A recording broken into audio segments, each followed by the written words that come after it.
আয়নাঘর থেকে সংসদ ভবন, ফাঁসির মঞ্চ থেকে আইন প্রণেতা, হাসিনা সেই চ্যালেঞ্জ বনাম তারেক রহমানের রাজকীয় প্রত্যাবর্তন। এক অবিশ্বাস্য সংসদের গল্প।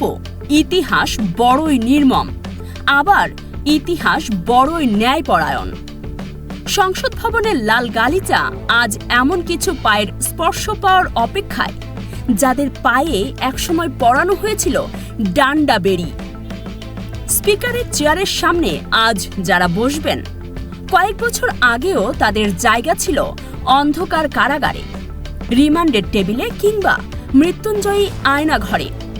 ত্রয়োদশ জাতীয় সংসদ নির্বাচন শেষ, আর কয়েকদিন পরেই পর্দা উঠবে বাংলাদেশের ইতিহাসের সবচেয়ে বিচিত্র এবং রোমহর্ষক পার্লামেন্টের। এবারের সংসদ সদস্যরা কোনো সাধারণ রাজনীতিবিদ নন, তারা এক একটি জীবন্ত ইতিহাস। তাদের প্রত্যেকের শরীরে আঁকা আছে দীর্ঘ 17 বছরের জুলুম, নিপীড়ন আর বঞ্চনার দগদগে দাগ, যাদের কণ্ঠকে স্তব্ধ করতে চালানো হয়েছিল গুলি, যাদের নাম মুছে ফেলতে দেওয়া হয়েছিল ফাঁসির আদেশ। সময়ের পালা বদলে আজ তারাই আইন প্রণেতা। আর যারা দম্ভ করে বলতো তোদের সাহস থাকলে ফিরে আয়, আজ তারা দেশ ছাড়া পলাতক। আজ আমরা আপনাদের পরিচয় করিয়ে দেব এমন এক সংসদের সাথে, যেখানে জুলাইয়ের বারুদ আর আয়নাঘরের কান্না মিলেমিশে একাকার, যেখানে হাসনাত আব্দুল্লাহর হুঙ্কার আর তারেক রহমানের নীরব বিজয় লিখেছে নতুন বাংলাদেশ। শুরুতেই নজর দেওয়া যাক তারুণ্যের দিকে। 24 জুলাইয়ে যারা রাজপথ কাঁপিয়েছিল, সেই জেনজির প্রতিনিধিরা এবার বসবেন সংসদে। সবার আগে যার নাম আসে তিনি হাসনাত আব্দুল্লাহ, তরুণেরা যাকে ডাকে ক্যাপ্টেন নামে। বুক ভর্তি সাহস আর চোখে মুখে বিপ্লবের আগুন নিয়ে তিনি এবার আইনসভায়। মনে পড়ে সেই উত্তাল দিনগুলোর কথা, হাসনাত আব্দুল্লাহ সেই আল্টিমেটাম, সেই আগস্টের ফয়সালা শেষ করে হাসনাত আজ বিজয়ী। তার সাথে আছেন তারেক, তুখোড় ছাত্রনেতা নুরুল হক নূর। 2018 সালের কোটা সংস্কার আন্দোলন থেকে যার উত্থান, হামলা, মামলা, নির্যাতন, কিছুই যার কণ্ঠ রোধ করতে পারেনি। আছেন উত্তরাঞ্চলের বঞ্চনার কথা তুলে ধরা আক্তার হোসেন এবং দক্ষিণাঞ্চলের আব্দুল হান্নান মাসুদ। আর আছেন নাহিদ ইসলাম, যার নেতৃত্বে 24 গণ অভ্যুত্থান পেয়েছিল চূড়ান্ত রূপ। শেখ হাসিনাকে দেশ ছাড়তে বাধ্য করার পেছনের কারিগরদের অন্যতম তিনি। এই তরুণরা সংসদে যাওয়া মানে আগামীর বাংলাদেশ আর পুরনো বাসি পচা রাজনীতিতে চলবে না, চলবে তারুণ্যের জ্যামিতিতে। এবারের সংসদে থাকছেন এমন কিছু বক্তা, যাদের যুক্তি আর তর্কের কাছে গত 17 বছর স্বৈরাচারও ছিল কোণঠাসা। ব্যারিস্টার আন্দালিব রহমান পার্থ আওয়ামী পরিবার থেকে উঠে এলেও তিনি নিজের নীতিতে ছিলেন অটল। তার সেই বিখ্যাত উক্তি আজও মানুষের কানে বাজে। পার্থের এই তীক্ষ্ণ লজিক এবার শোনা যাবে সংসদের ফ্লোরে। আর ধর্মীয় প্রশ্নে আপোষহীন আশরাফুদ্দিন নিজান, আলেম সমাজের অপমানে যিনি সংসদে ঝড় তুলতেন, তিনিও ফিরেছেন বীর দর্পে। এই প্রতিবাদী কণ্ঠগুলোই হবে আগামী সংসদের প্রাণ, যারা অন্যায়ের বিরুদ্ধে এক চুলও ছাড় দেবেন না। সবচেয়ে বড় চমক এবং আবেগের জায়গা হলো আয়নাঘর ফেরত এমপিরা। ব্যারিস্টার আরমান এবং বিএনপি নেতা সালাউদ্দিন আহমেদ, দিনের পর দিন, বছরের পর বছর যারা সূর্যের আলো দেখেননি, যাদের পরিবার জানতো না তারা বেঁচে আছেন কিনা, সেই মানুষগুলো আজ জনগণের প্রতিনিধি। কল্পনা করুন, ব্যারিস্টার আরমান যখন সংসদে ঢুকবেন, তখন সেটা শুধু একজন এমপির প্রবেশ হবে না, সেটা হবে গুম ও নিপীড়নের বিরুদ্ধে এক জীবন্ত দলিল। তবে মুদ্রার উল্টো পিঠও আছে।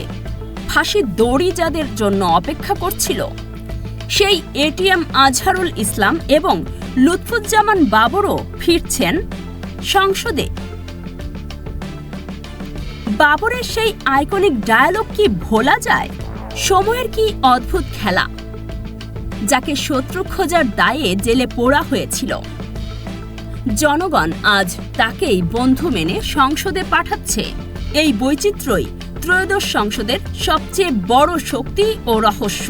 যাদের নিষিদ্ধ করা হয়েছিল, যাদের নেতৃত্ব শূন্য করার চেষ্টা হয়েছিল, সেই বাংলাদেশ জামায়াতে ইসলামী আজ প্রধান বিরোধী দল।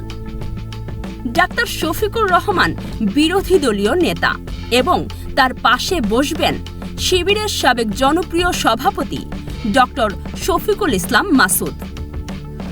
সংসদে তাদের উপস্থিতি প্রমাণ করে নিষেধাজ্ঞা দিয়ে আদর্শ দমানো যায় না।